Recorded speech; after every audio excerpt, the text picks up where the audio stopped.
আসসালামু আলাইকুম সম্মানিত ভিউয়ার্স, কেমন আছেন সবাই? আশা করি সকলে অনেক ভালো আছেন। সো বন্ধুগণ, অলরেডি নোট কয়েন হচ্ছে ক্লেম স্টার্ট হয়ে গেছে এবং কিভাবে ক্লেম করুন, কিভাবে কি করবেন পুরো প্রসেসটি আজকে ভিডিওতে দেখিয়ে দিব। দেন এখানে ক্লেম করতে হচ্ছে কোনো প্রকার ফি লাগতেছে না, সবথেকে বড় কথা হচ্ছে এটাই। দেন ভিডিওটি শুরু করার পূর্বে একটি কথা না বললে না, আপনারা যদি আমাদের ইউটিউব চ্যানেল নতুন হয়ে থাকেন সেক্ষেত্রে অবশ্যই সাবস্ক্রাইব করে পাশে থাকা বেল বাটনটি বাজিয়ে দিয়ে আমাদের সঙ্গেই থাকবেন এরকম লেটেস্ট আপডেট সবার আগে পাওয়ার জন্য।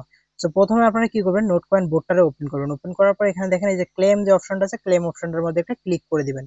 ওকে গাইস, ক্লেমের মধ্যে ক্লিক করলে এখানে যতগুলো নেক্সট আসবে সবগুলো হচ্ছে আপনারা কি করবেন, এই যে নেক্সট এর মধ্যে ক্লিক করে দিবেন।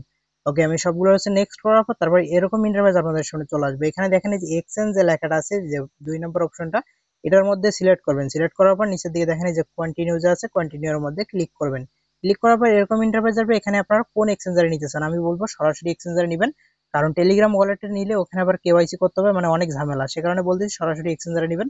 সেখানে দেখেন এই যে ওকে এক্স এক্সচেঞ্জার আছে। সো ওকে এক্স তো বাংলাদেশ থেকে নট আলাউ, সে কারণে আমরা ওকে এক্স নিতে পারবো না। এখানে বিনান্স বা বাইবিট, আপনারা যে কোনো একটা এক্সচেঞ্জ সিলেক্ট করবেন, আপনাদের কাছে যেটা ভালো মনে হয় ওটা সিলেক্ট করবেন। সো আমি হচ্ছে এখানে বিনান্সটা সিলেক্ট করবো। ওকে গাইস, এখানে হচ্ছে আমি বিনান্সের মধ্যে একটা ক্লিক করে দিব। ক্লিক করার পর এখানে হচ্ছে নিচের দিকে যে সেন্ড যে অপশনটা আছে, সেন্ডের মধ্যে ক্লিক করবেন। অবশ্যই বিনান্সের উপরে ক্লিক করলে কিন্তু এখানে টিক মার্কটা আসবে। আমি এটা স্ক্রিনশট দিয়ে দেখাচ্ছি, দেখি এরকম আসতেছে। এখানে হচ্ছে আরেকটা বিষয় হচ্ছে, সবগুলো নেক্সট এর মধ্যে ক্লিক করার পর তারপর কিন্তু আপনাদের সামনে সরাসরি ওই ইন্টারফেসটা আসবে না, মানে এক্সচেঞ্জার গুলো আসবে না। এখানে হচ্ছে এরকম সেন্ড এর মধ্যে একটা অপশন দেখতে পারেন, অবশ্যই সেন্ড অপশনটার মধ্যে একটা ক্লিক করবেন। ক্লিক করার পরে এখন হচ্ছে আপনাদের সামনে এরকম ইন্টারফেস আসবে। সো এখন আপনারা কি করবো, এই যে এক্সচেঞ্জারের মধ্যে সিলেক্ট করবো। আমি সবগুলো আবার লাইভে দেখাচ্ছি। তারপর এখানে যে নিচের দিকে দেখেন যে কন্টিনিউ অপশনটা আছে, কন্টিনিউ এর মধ্যে একটা ক্লিক করবো। ক্লিক করার পর এরকম ইন্টারফেস আসবে। এখন হচ্ছে কি করবো, এই যে বিনান্সটা আছে, বিনান্সটা সিলেক্ট করবো। তো বিনান্সটা সিলেক্ট করলাম, তারপর আবার এই যে নিচের দিকে দেখেন যে সেন্ড অপশনটা আছে, সেন্ডের মধ্যে ক্লিক করবো। সেন্ডের মধ্যে ক্লিক করলাম। এখন হচ্ছে এরকম ইন্টারফেস আসবে। এখন আমরা কি করব, এই যে ইয়েস এর মধ্যে ক্লিক করব।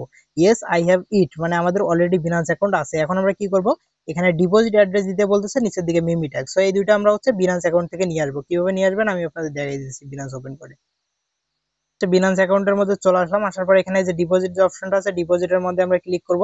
ওকে, ডিপোজিটের মধ্যে আমরা ক্লিক করে দিলাম। ওয়েট, আচ্ছা, আমরা এখানে দেখতে পাচ্ছেন লেখা আছে ডিপোজিট ক্রিপ্টো। ডিপোজিট ক্রিপ্টোর মধ্যে একটা ক্লিক করব। ক্লিক করার পর এখানে কিছুক্ষণ ওয়েট করব, তারপর উপরের দিকে সার্চ করব, নোট লিখবো, শুধু NOT লিখলে এখানে চলে আসবে। সো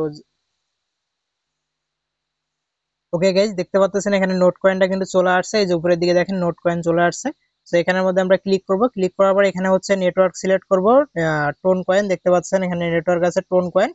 তো আমরা টোন কয়েনের মধ্যে একটা ক্লিক করব। ক্লিক করার পর আমাদের সামনে হচ্ছে এরকম ইন্টারফেস চলে আসবে। এখন ওকের মধ্যে ক্লিক করব। তো এখানে দেখতে পাচ্ছেন এই যে অ্যাড্রেস কিন্তু দেওয়া আছে, নিচের দিকে দেখেন এই যে দেওয়া আছে, মিমি ট্যাগ দেওয়া আছে। তো অবশ্যই অ্যাড্রেস দেন মিমি ট্যাগ দুইটা লাগবে। প্রথমে আমরা কি করব, যে অ্যাড্রেসটা কপির মধ্যে ক্লিক করব। ক্লিক করে অ্যাড্রেসটারে কপি করব। তো প্রথমে আমরা হচ্ছে এখানে অ্যাড্রেসটা বসাবো। এই যে প্রথম ঘরে যেটা আছে এখানে হচ্ছে অ্যাড্রেসটা দিব। এরপর হচ্ছে আবার আমরা হচ্ছে বিনান্সে ব্যাক আসবো। আসার পর এখানে নিচে দিয়ে দেখেন যে মিমি ট্যাগ লেখা আছে, বা এই ট্যাগ যেটা আছে এই ট্যাগটা হচ্ছে কপি করে নেবেন। তো ট্যাগটা কপি করলাম, তারপর এখানে হচ্ছে ট্যাগটা আমরা এই যে নিচের দিকে বসাই দিব। ওকে গাইজ, এখন আমাদের কাজ হবে এখানে কিপ গোইড যে লেখাটা আছে, কিপ গোইটার মধ্যে এখন আমরা এগিন হচ্ছে ক্লিক করে দিব। সো কিপ গোইটার মধ্যে ক্লিক করলাম। এখানে দেখতে পারবেন আপনাদের ইনফরমেশন গুলো সব ঠিক আছে কিনা, মানে ডিপোজিট অ্যাড্রেস তারপর মিমি ট্যাগ এগুলো সব মিলাই নেবেন। যদি ঠিক থাকে সেক্ষেত্রে নিচের দিকে দেখেন লেটস গো যে লেখাটা আছে, লেটস গোর মধ্যে ক্লিক করে দিবেন। এখন হচ্ছে আপনাদের সামনে এরকম ইন্টারফেস আসবে। আপনারা কি করবেন, এই যে নিচের দিকে দেখেন আই কনফার্ম এই লেখাটার মধ্যে একটা ক্লিক করবেন। সো ক্লিক করার সাথে সাথে দেখতে পারবেন আমাদের কিন্তু উইথড্রটা সাকসেসফুলি হয়ে যাবে। দেখতে পাচ্ছেন আমাদের উইথড্রটা এখানে সাকসেসফুলি হয়ে গেছে। এখানে কি বলছে দেখতে পাচ্ছেন, your note coin will be deposit to your account at the listing time, মানে যখন এটা লিস্ট হবে তখন আমাদের অ্যাকাউন্টে এটা ডিপোজিট হয়ে যাবে, মানে আমাদের বিনান্স অ্যাকাউন্টে এটা ডিপোজিট হয়ে যাবে সরাসরি। এখন আমরা কি করবো, এখানে না নাইসের মধ্যে একটা ক্লিক করে দিব। ওকে, নাইসের মধ্যে ক্লিক করলে দেখতে পারবেন যে আমাদের অ্যাকাউন্ট থেকে কিন্তু অলরেডি ব্যালেন্সটা কেটে নিয়েছে। দেখতে পাচ্ছেন অ্যাকাউন্টে থেকে অলরেডি ব্যালেন্স কেটে নিয়েছে, দেন এটা উইথড্র ব্যালেন্সে চলে আসছে। ওকে গাইস, আপনারা প্রত্যেকে এভাবে উইথড্র করেন, আর পরবর্তীতে যখন বিনান্সে লিস্টেড হয়ে যাবে, বা বিনান্সে তো লিস্টেড হচ্ছে 16 তারিখ, তারপর কিভাবে কি করবেন সবকিছু আমি ভিডিও মেক করে দেখাই দিব। ততক্ষণ পর্যন্ত ভালো থাকবেন, সুস্থ থাকবেন, দেখা হবে কতবার নতুন কোনো ভিডিওতে। ততক্ষণ পর্যন্ত আল্লাহ হাফেজ।